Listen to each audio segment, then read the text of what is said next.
प्रेम सागर दूसरा अध्याय। देवकी का विवाह। सुखदेव जी बोले, हे महाराज, कंस तो इस अनीद से मथुरा में राज करने लगा और उग्रसेन कारागार में दुख सहने लगे। देवक जो कंस का चाचा था, उसकी कन्या देवकी ब्याह योग्य हुई। जो कंस से कहा कि यह लड़की किसको दें, तब कंस बोला, सूरसेन के पुत्र वसुदेव को दीजिए। इतनी बात सुनते ही देवक ने एक ब्राह्मण को बुलाया। शुभ लग्न ठहराकर सूरसेन के घर टीका भेज दिया।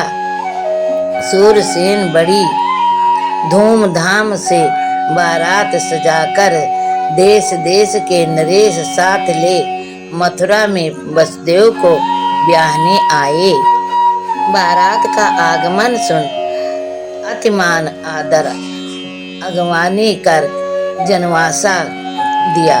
फिर खिला पिलाकर सब बारातियों को माड़े के नीचे ले जाकर बैठाया और वेद की विधि से कंस ने वसुदेव को कन्या दान दिया।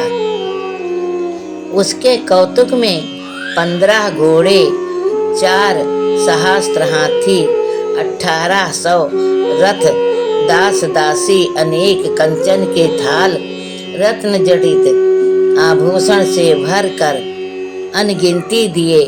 सब बारातियों को भी अलंकार समेत बागे पहनाए। पीछे सब मिलकर जब बरता पहुंचाने चले, तब आकाशवाणी हुई कि अरे कंस, जिसे तू पहुंचाने चला है, इसी का 8वां पुत्र तेरा काल होकर उपजेगा। उसके हाथ ही तेरी मृत्यु है।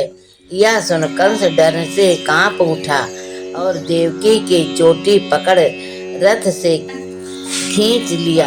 खड़ग हाथ में ले कहने लगा, जिसकी जड़ ही उजाड़िए, इसमें फूल फल काहे लगाइएगा। अब इसी को मारूं तो निर्भय राज करूं। यह देखकर वसुदेव मन में विचारने लगे, इस मूर्ख ने दिया संतान जानता नहीं है। पुण्य और पाप जो मैं अब क्रोध करता हूँ तो काज बिगड़ेगा। इससे इस समय क्षमा करना ही योग्य है। वसुदेव कंस के पास जा हाथ जोड़ विनती कर कहने लगे कि सुनो पृथ्वीनाथ, तुम सो बलि संसार में कोई नहीं और सब तुम्हारे छाह तले बसते हैं। ऐसे सूर हो स्त्री पर शस्त्र करो तो अनुचित है, और भी वह बहन के मारे से महापाप होता है। तिस पर भी मनुष्य अधर्म तब करें जब जाने कि मैं कभी न मरूंगा।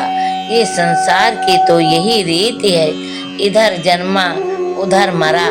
अपनी अबला बहन को छोड़ दीजिए। पर कंस अपना काल जान और भी झुझुलाया। तब वसुदेव सोचने लगा, यह पापी तो असुर बुद्धि के अपने हठ की टेक पर है, जिससे उसके हाथ से यह बचे तो उपाय करना चाहिए। ऐसा मन में विचार कर कहने लगे, अब तो इससे कह देवकी को बचाऊं कि जो मेरे पुत्र जन्मेगा सो तुझे दूंगा।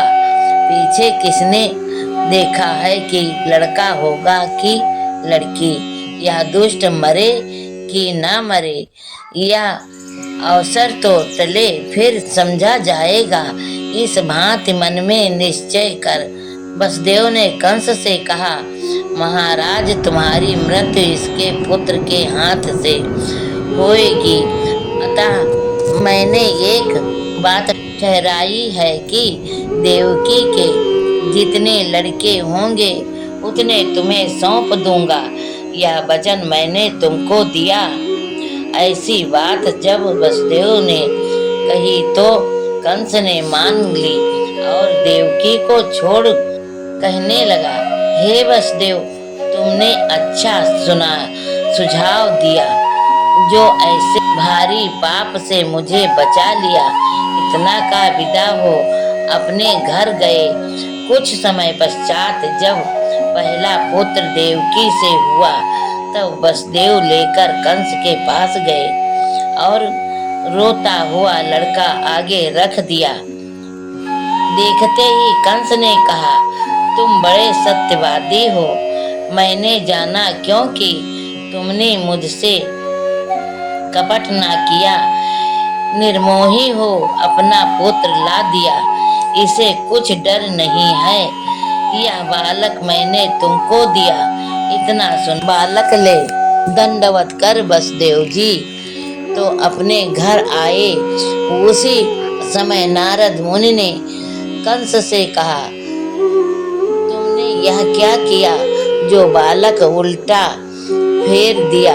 क्या तुम नहीं जानते कि वसुदेव की सेवा करने को सब देवताओं ने ब्रज में आकर जन्म लिया है और देवकी के 8वें गर्भ से श्री कृष्ण जन्म ले सब राक्षसों को मार कर भूमि का भार उतारेंगे। इतना कहा नारद मुनि ने 8 लकीर खींच कर गिनवाई। जब दोनों ओर से 8 ही गिनती आई तब कंस ने लड़के समेत वसुदेव जी को बुला भेजा।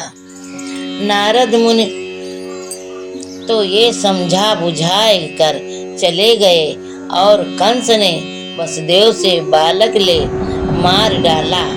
ऐसे ही जब जब पुत्र होता तब तब वसुदेव ले आवे और कंस मार डाले। इसी रीति से 6 बालक मारे। तब 7वें गर्भ में शेष रूप जो भगवान हैं उन्होंने आनिवास किया। यह क्या सुन परीक्षित ने सुखदेव जी मुनि से पूछा, महाराज नारद जी ने अधिक पाप करवाया, उसका ब्यौरा समझा कर कहो जिससे मेरे मन का संदेह जाए। सुखदेव जी बोले, नारद मुनि ने अच्छा विचारा कि यह अधिक पाप करे तो भगवान तुरंत ही प्रकट होंगे।